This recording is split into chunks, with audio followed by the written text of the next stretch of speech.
को बहुत बहुत बधाई देता हूं। साथियों, इस बजट में युवा भारत की युवा आकांक्षाओं का, भारत की यंग एस्पिरेशंस का प्रतिबिंब है।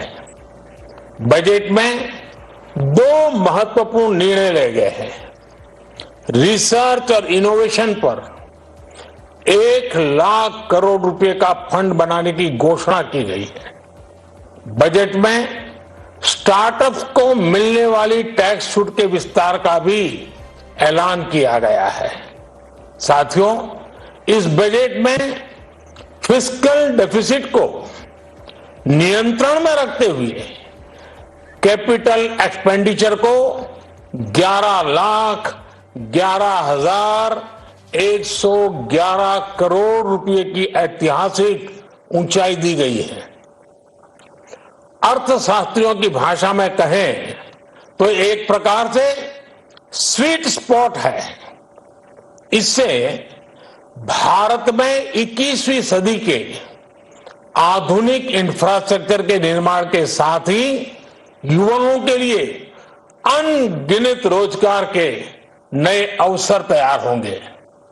बजट में वंदे भारत स्टैंडर्ड की 40,000 आधुनिक बोगियां बनाकर उन्हें सामान्य यात्री ट्रेनों में लगाने का ऐलान किया गया है। इससे देश के अलग अलग रेल रूट पर करोड़ों यात्रियों में आरामदायक यात्रा का अनुभव बढ़ेगा। साथियों, हम एक बड़ा लक्ष्य तय करते हैं, उसे प्राप्त करते हैं और फिर उससे भी बड़ा लक्ष्य अपने लिए तय करते हैं। गरीबों के लिए हमने गांवों और शहरों में 4 करोड़ से अधिक घर बनाए। अब हमने 2 करोड़ और नए घर बनाने का लक्ष्य रखा है। हमने 2 करोड़ महिलाओं को लखपति दीदी बनाने का लक्ष्य रखा था। अब इस लक्ष्य को बढ़ाकर 3 करोड़ लखपति दीदी बनाने का कर दिया गया है। आयुष्मान भारत योजना ने गरीबों की बहुत मदद की है। अब आंगनवाड़ी और आशा वर्कर उन सबको इस योजना का लाभ मिलेगा।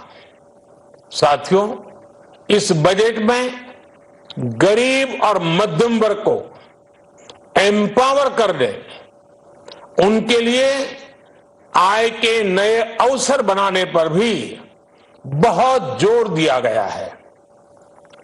रूफटॉप सोलर अभियान में 1 करोड़ परिवारों को सोलर रूफटॉप के माध्यम से मुफ्त बिजली प्राप्त होगी।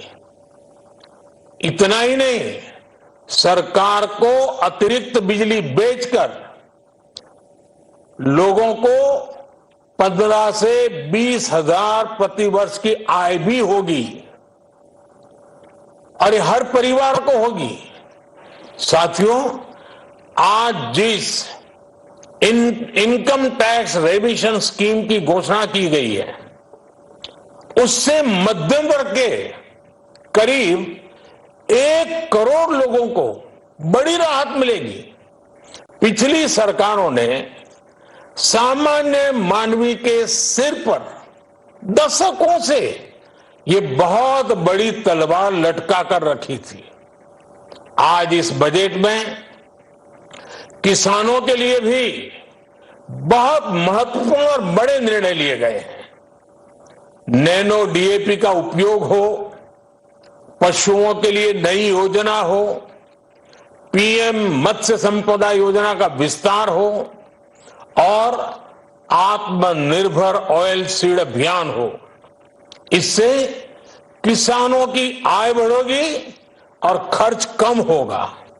मैं एक बार फिर सभी देशवासियों को इस ऐतिहासिक बजट के लिए शुभकामनाएं देता हूं। बहुत बहुत धन्यवाद।